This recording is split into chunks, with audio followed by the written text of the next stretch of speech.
Welcome back to Kenya Constitution Explained. In this episode, we explore Chapter 8, the Legislature, and Chapter 9, the Executive of the Constitution of Kenya, 2010. These two chapters go hand in hand because one makes the laws and provides oversight while the other executes them. Together, they form the backbone of Kenya's governance system. Chapter 8 begins with the establishment of Parliament. Kenya's parliament is bicameral, meaning it has two houses, the National Assembly and the Senate. The National Assembly represents the people in their constituencies and addresses issues of national concern. The Senate represents the counties and safeguards their interests in the lawmaking process. Parliament's role is not just to make laws, it also protects the Constitution, promotes democratic governance, and ensures accountability from other state organs. The National Assembly in particular plays a vital oversight role by reviewing national revenue, approving appointments, and even holding the power to impeach a sitting president when necessary. The Senate, on the other hand, focuses on the counties. It participates in lawmaking where counties are affected, oversees the distribution of national revenue among counties, and protects county governments from unfair treatment. Together, the two houses balance national interests with regional representation. Chapter 8 also outlines who can sit in Parliament, how members are chosen, and how diversity and gender equality must be reflected in representation. It describes how Parliament works, the 5-year term, its sessions, voting rules, quorum requirements, and the process of passing a bill before it becomes law. Parliament has committees that investigate matters, summon witnesses, and demand documents, ensuring transparency and governance. In summary, Chapter 8 makes it clear that Parliament is the people's voice in government. It creates the laws, checks the executive, and ensures Kenya's democracy remains alive and active. Now let's move to Chapter 9, the Executive. This chapter explains how executive authority is structured, who holds it, and how it must always serve the people. Executive authority is exercised by the President, the Deputy President, the Cabinet, and the Attorney General. At the top is the President, who serves as head of state, head of government, commander-in-chief of the defense forces, and a symbol of national unity. The president's responsibilities include safeguarding the Constitution, addressing Parliament and the nation, appointing key officials, chairing cabinet meetings, and representing Kenya internationally.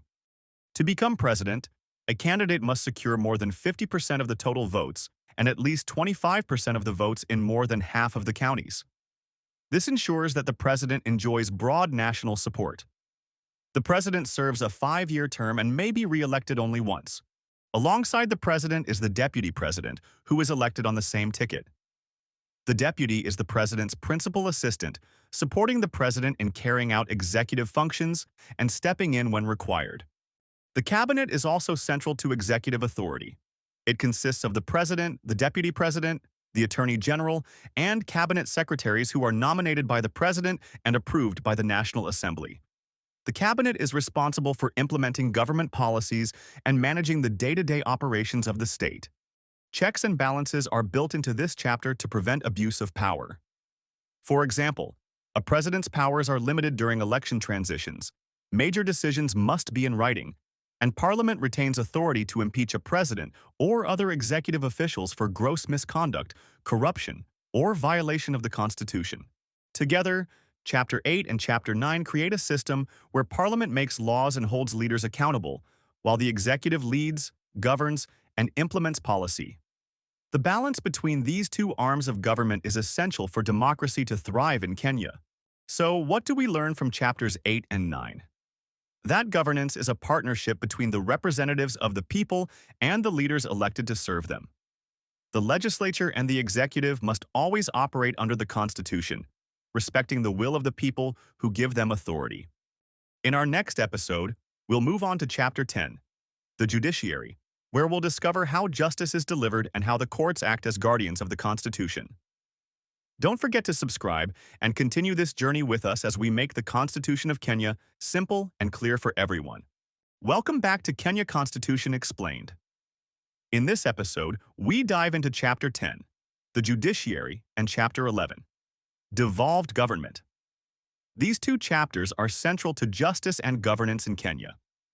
One explains how the courts uphold the Constitution and protect rights, while the other shows how power is shared between the national government and the counties. Let's begin with Chapter 10, the Judiciary.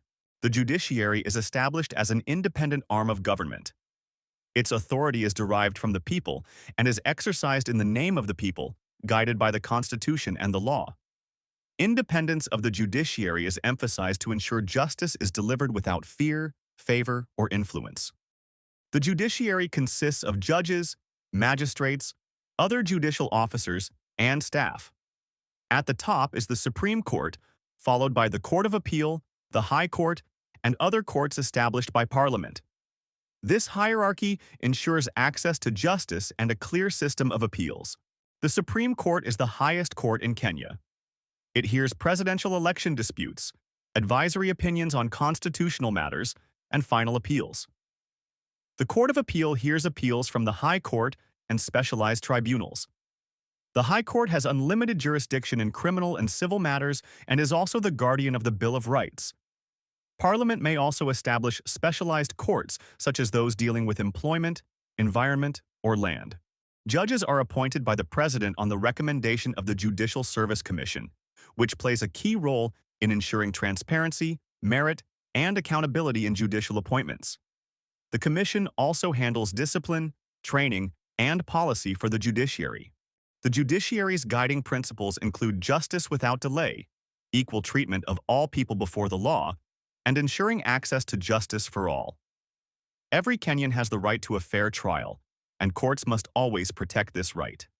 In summary, Chapter 10 makes the judiciary the guardian of the Constitution.